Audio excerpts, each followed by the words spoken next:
Olá, seja bem-vindo a este momento da formação permanente da Paróquia São Pedro Apóstolo de Alfenas, Diocese de Guaxupé. Você conhece a exortação apostólica do Papa Francisco, chamada Querida Amazônia, que foi fruto do Sínodo para a Amazônia?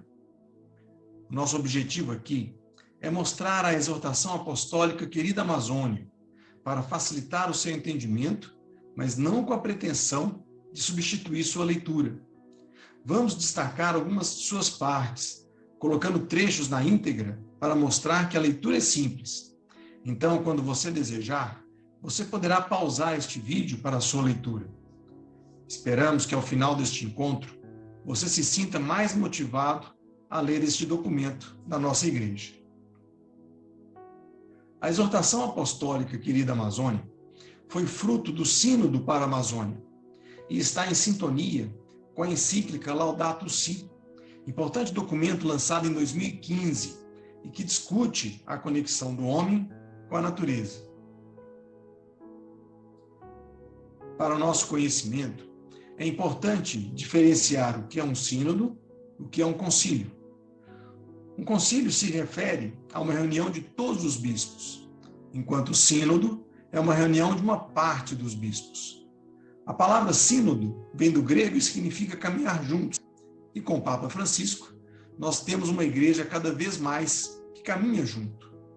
Mas a diferença maior está no poder de decisão. Enquanto os concílios decidem, os sínodos aconselham o Papa. O último concílio que tivemos foi o Concílio Vaticano II, que aconteceu de 1962 a 1965. E antes do encontro do sínodo propriamente dito, houve uma fase de preparação e de escuta para dar subsídios para o próprio sínodo. Por cerca de 10 meses, nos 9 países que compõem a Amazônia Legal, foram realizadas várias atividades ouvindo e envolvendo os povos da Amazônia e vários convidados, entre eles alguns cientistas, religiosos e outras autoridades. No Brasil, foram realizadas a maioria das atividades oficiais, um total de 182. Estima-se que mais ou menos 87 mil pessoas tenham sido ouvidas e participaram nessa fase. O Brasil teve ainda a maior delegação, com 58 bispos da região amazônica. Com isso, percebemos que o sínodo não foi um encontro feito às pressas, nem um encontro muito superficial. Foi feito com muito cuidado e com profundidade. O sínodo aconteceu no Vaticano no mês de outubro de 2019, onde a voz da Amazônia se uniu à voz de 250 participantes. No documento final do sínodo, as conclusões foram que houve uma grande experiência de escuta para discernir a própria voz do Espírito Santo, que a igreja estava assim aliada ao mundo amazônico e que isso continuava em consonância com a ecologia integral proposta pela Laudato Si, que dizia que tudo está conectado: natureza, sociedade, economia, política, cultura, entre outras coisas. E após o sínodo, o Papa escreve a sua exortação apostólica chamada Querida Amazônia, onde ele coloca o seu parecer para a igreja. Lembramos que o sínodo aconselha, e o próprio Papa não acatou todas as sugestões, como vamos ver mais para frente. Como eu havia dito, na discussão, na demonstração da Querida Amazônia, vamos colocar alguns parágrafos, alguns trechos na íntegra, destacando algumas frases e palavras que contêm a ideia principal. Se você quiser, você pode parar a apresentação e verificar que a leitura é de fácil entendimento. E vale a pena dizer também que nos documentos da igreja, os parágrafos são numerados para facilitar a sua citação e busca em estudos.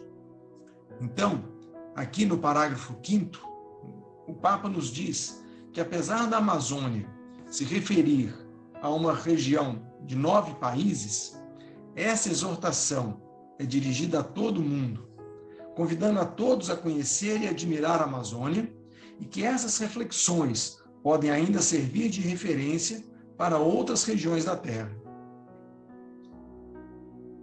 O Papa segue dizendo que a Igreja deve se encarnar, se apresentar de uma forma original, de acordo com cada lugar do mundo, e que isso necessariamente se reflete na forma da sua pregação, da vivência das espiritualidades e até na própria estrutura local da Igreja, o que mostra a abertura da Igreja para o que nós chamamos de inculturação, que vamos definir em instantes.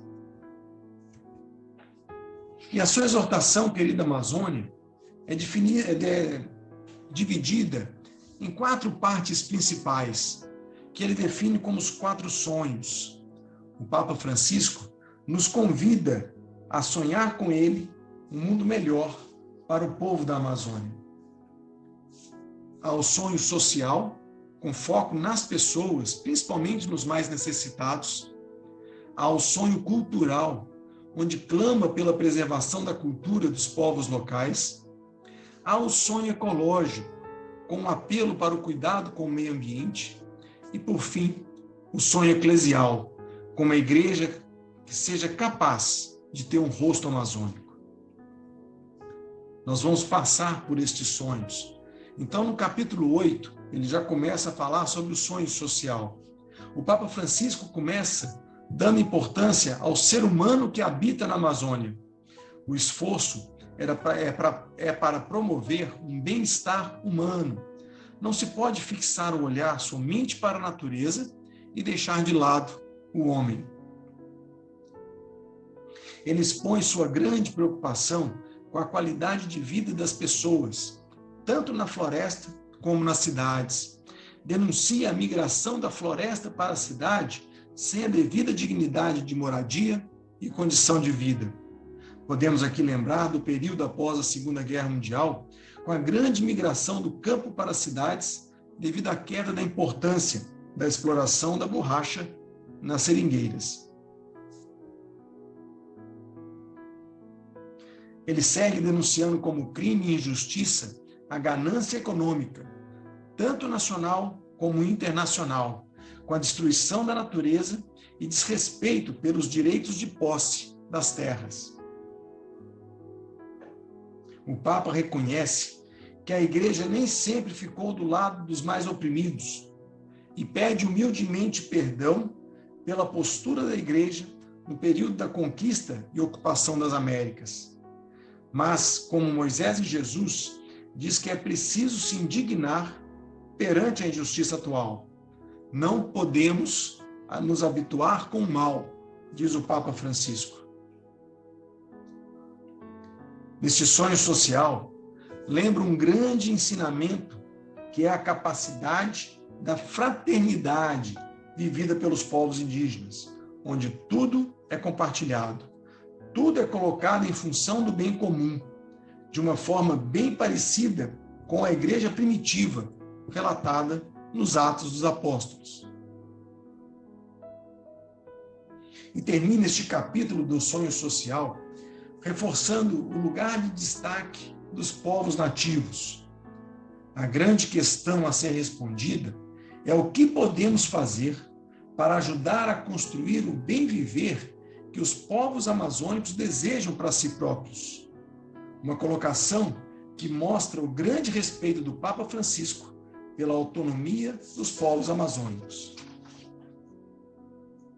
No sonho seguinte, o sonho cultural, o Papa Francisco já deixa clara a intenção de preservar a cultura local. A aproximação da Igreja é para aprender e se adaptar para poder ajudar e não invadir. Cita que há mais de 110 povos em isolamento e que cada povo tem sua própria identidade, cultura e riqueza cultural e que deve ser respeitada, embora a situação de cada um deles seja muito frágil. Pede o cuidado para que evitemos generalizações preconceituosas e simplistas, e clama aos jovens da Amazônia que lutem pelas suas raízes culturais. No parágrafo 37, defende que o diálogo seja capaz de preservar a identidade cultural e que seja capaz de promover os povos. Uma aproximação que ajude a manter a cultura indígena, mas que possa levar a um conhecimento para a melhoria das condições de vida. A este processo, o Papa Francisco lembra São João Paulo II, que usou o termo inculturação, para definir o processo de primeiro conhecer a cultura do outro, depois, identificando semelhanças e respeitando seus valores, poder mostrar o mistério de Deus em sua própria cultura e tradição.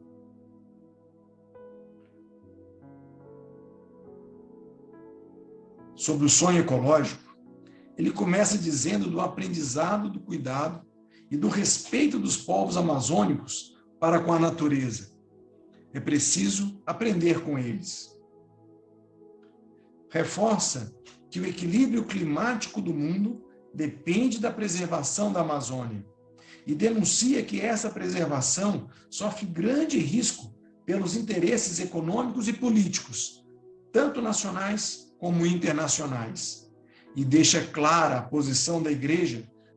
A solução não está na internacionalização da Amazônia. Conclui essa parte desejando a formatação de leis que protejam o meio ambiente. A natureza grita a Deus por proteção.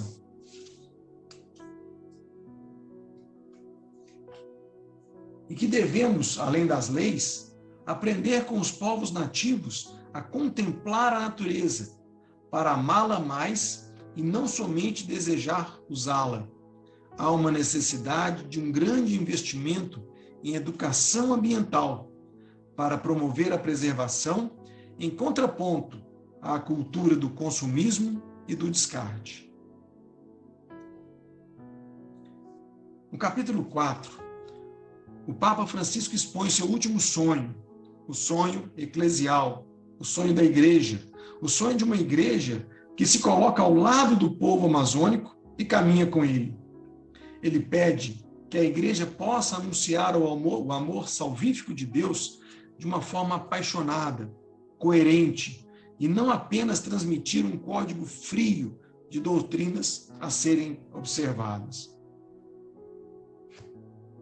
A postura deve ser a do encontro de irmãos. O esforço deve ser o de apresentar o querigma, a novidade do Evangelho de Jesus, e de praticar o amor. Ele diz que a igreja precisa passar por este processo de inculturação, ou seja, precisa conhecer a cultura dos povos amazônicos e reconhecer nesta cultura a manifestação do mistério de Deus. Cabe à igreja se moldar à Amazônia e não o contrário. Na sua exortação, querida Amazônia, o Papa Francisco insiste que não há somente um único modelo onde o cristianismo possa se manifestar.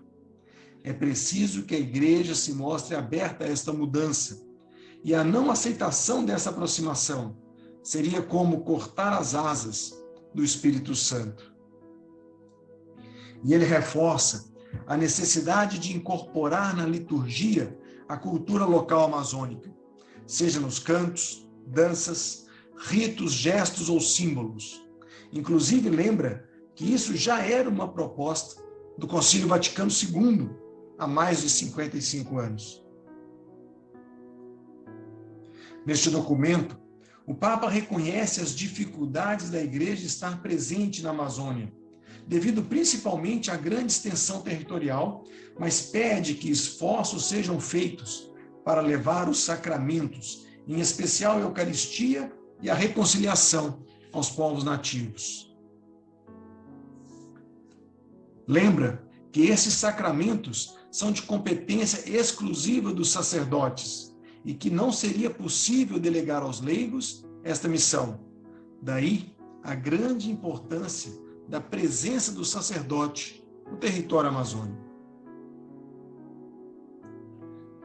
Como resposta a essa necessidade, ele faz um pedido por orações pelas vocações sacerdotais e pela maior disponibilidade do clero para serviço na região amazônica. Ele segue reconhecendo a importância da presença estável dos leigos, de uma forma madura, atuando em sua competência. Em especial, reconhece também a presença das mulheres, chamando-as de fortes e generosas, quando batizam, catequizam e quando foram missionárias. E apesar de surgir a proposta de ordenar padres, os diáconos permanentes, isto é, os homens casados com o primeiro grau da ordem, o Papa Francisco não acatou essa sugestão, reforçando a estabilidade da organização atual da Igreja. Por fim, ele termina a sua exortação apostólica, querida amazônica, dedicando um capítulo final a uma linda oração a Santa Maria, pedindo seu olhar de mãe e de rainha sobre os povos e a natureza da Amazônia. Como um complemento, queremos mostrar também aqui a imagem de Nossa Senhora da Amazônia, aprovada pelo Vaticano em 2011. Traz Nossa Senhora com seu véu branco e seu manto azul, porém com o vestido na cor da terra e com estampa indígena. Ela possui a face com traços caboclos. Jesus é um verdadeiro curumim e ela o carrega como os índios carregam seus filhos. Para finalizar, ambos estão sobre uma vitória régia, planta símbolo da Amazônia, com orquídeas brancas, também típicas daquela região. Muito obrigado a você pela sua atenção até aqui e esperamos tê-lo motivado para a leitura e conhecimento destes documentos da nossa Igreja. Louvado seja nosso Senhor Jesus Cristo. Para sempre seja louvado.